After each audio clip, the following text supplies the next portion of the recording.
বিসমিল্লাহির রহমানির রহিম। আসসালামু আলাইকুম। আমরা আমের মৌসুম প্রায় শেষের দিকে, তো অলরেডি শেষের দিকে চলে এসেছি। তো শেষ সময়ে আমরা আরও কিছু আমের আপডেট আপনাদেরকে দিব। আপনারা সেগুলো অবশ্যই ধৈর্য ধরে দেখবেন এবং আমার আইডিতে, তারপর আমার নার্সারির যে পেজ আছে সেখানে অবশ্যই চোখ রাখবেন।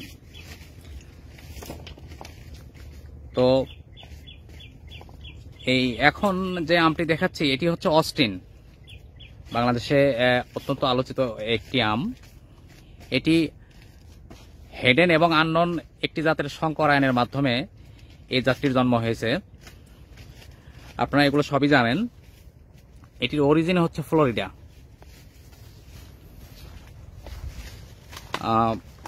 আজ আগস্ট মাসের 9 তারিখ। বুঝতেই পারতেছেন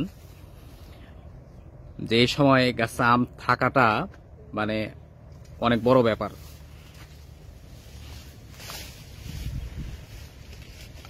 মূলত এই আমগুলো ফ্রুট ব্যাগিং করা ছিল। তাছাড়া এই বছর মাঝের সময়টাতে বৃষ্টিপাত অনেক বেশি ছিল।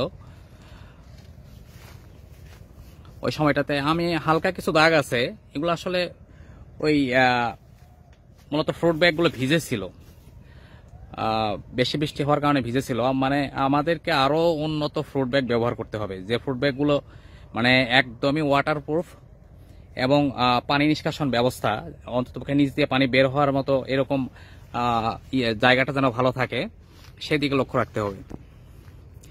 তারপর আমি বলবো একেবারে শেষ সময়ে, এই সময়েও আমি মনে করি এখনো যথেষ্ট ভালো আছে।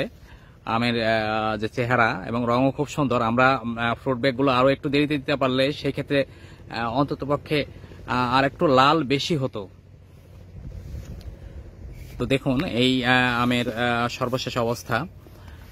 এখনো কিন্তু আম আসলে মানে গাছে সেভাবে পাকেনি, একটা দুইটা হয়তোবা পাকতেছে, ওইভাবে না। আর তাছাড়া এই আমগুলো গাছে খুব কম পেকে থাকে।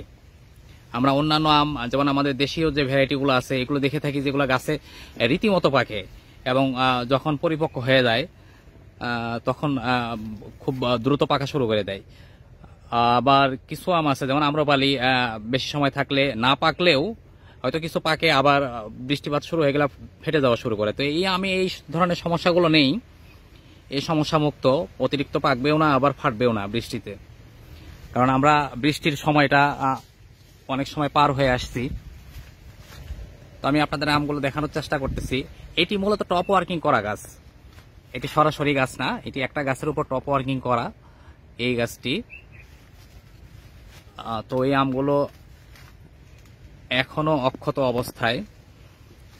তো আমরা অনেকে এই আম নিয়ে আপনারা জানেন, অনেকে বিভিন্ন সময় বিভিন্ন ধরনের কথা বলেছে এবং অন্য একটি আমের জাত সেটিকে অস্টিন বলে চালানোর চেষ্টা করেছে এবং এখনো তারা অস্টিন বলে বিক্রি করতেছে। আপনারা আমের শেপ দেখুন, আমের শেপ দেখলে বুঝতে পারবেন এটি কিন্তু একদম লম্বাটে সরু না, এটি হালকা লম্বা আর লম্বার ভিতরে গোলাকার। মানে অনেকটা আপনি ওই আমাদের ল্যাংড়া গৌরমতি আমের সাথে শেপ কিছুটা মিল আছে, টাইপটা এরকম। আপনি দেখেন শেপ দেখলে বুঝতে পারবেন। আর যেটার সাথে সব থেকে বেশি বিতর্ক হচ্ছে সেটা হচ্ছে আমেরিকান পালমার। ওটি লম্বাটে একদম নিচের দিকে সরু। আপনারা ভালোভাবে দেখবেন, ঠিক আছে? আমার ভিডিওগুলো দেখবেন, পাশাপাশি আপনারা যারা গাছ লাগিয়েছেন তারাও দেখবেন, দেখে মেলানোর চেষ্টা করবেন। এই হলো অবস্থা।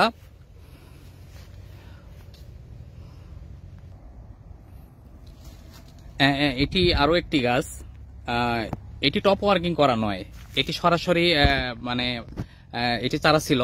এই চারাটি সর্বপ্রথম আমি সংগ্রহ করি মোহাম্মদ বাহাদুর ভাইয়ের কাছ থেকে। উনি ইটালি প্রবাসী, সবুজের জগতে অত্যন্ত পরিচিত মুখ এবং নিঃসন্দেহে নিবেদিত প্রাণ। তো ওনার কাছ থেকে সর্বপ্রথম এটি আমি সংগ্রহ করি। তো এটি প্রথম গাছ, এটি ছোট, একদম ছোট চারা নিয়ে আসছিলাম। ওই চারা থেকে এটি এই পর্যন্ত হয়েছে এবং আম হয়েছে আর কি। তো এখন বিষয় হচ্ছে আপনি থোকাটা দেখেন, একটা থোকাতে কতগুলো আম। এই গাছটা একটু রোদের মধ্যে হওয়াতে তুলনামূলক রং ওইটার থেকে একটু ভালো, ওইটাতে একটু ছায়া আছে। তো দেখুন আসলে আমের শেপ দেখুন, আমরা কেন বিতর্ক করি, শুধু শুধু বিতর্ক করি, এগুলোর প্রশ্ন আসলে আপনারা উত্তর নিয়মিত আমাদের ফলো করলে এবং আমাদের ভিডিওগুলো দেখলে আপনারা এগুলোর উত্তর পেয়ে যাবেন। আর তাছাড়া অলরেডি সবাই দুটি জাতের গাছ লাগিয়ে ফেলছেন, আমিও অনেকে গাছগুলো দিয়েছি। আপনারা নিজেরা এক্সপেরিমেন্ট করার চেষ্টা করবেন এবং বোঝার চেষ্টা করবেন। এই দেখেন, এই হলো অবস্থা। তো আমরা চাইলে আরো কয়েকদিন আমগুলো গাছে রাখতে পারবো, হয়তো খুব বেশি দিন আর রাখবো না, যেহেতু সময় শেষের দিকে। আর তাছাড়া বাগানে শিয়ালের যথেষ্ট উৎপাত রয়েছে, এই জন্য আমরা খুব দ্রুত হারভেস্ট করে ফেলবো। তো এই ছিল এই আমের সর্বশেষ আপডেট।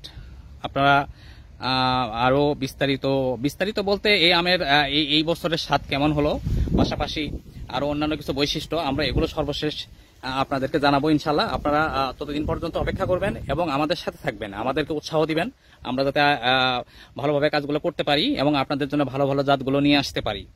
ঠিক আছে, অবশ্যই পরীক্ষা নিরীক্ষার মাধ্যমে। তো এই ছিল সর্বশেষ। আপনারা সবাই ভালো থাকবেন। ভিডিওটি শেষ পর্যন্ত দেখার জন্য সবাইকে ধন্যবাদ। আল্লাহ হাফেজ।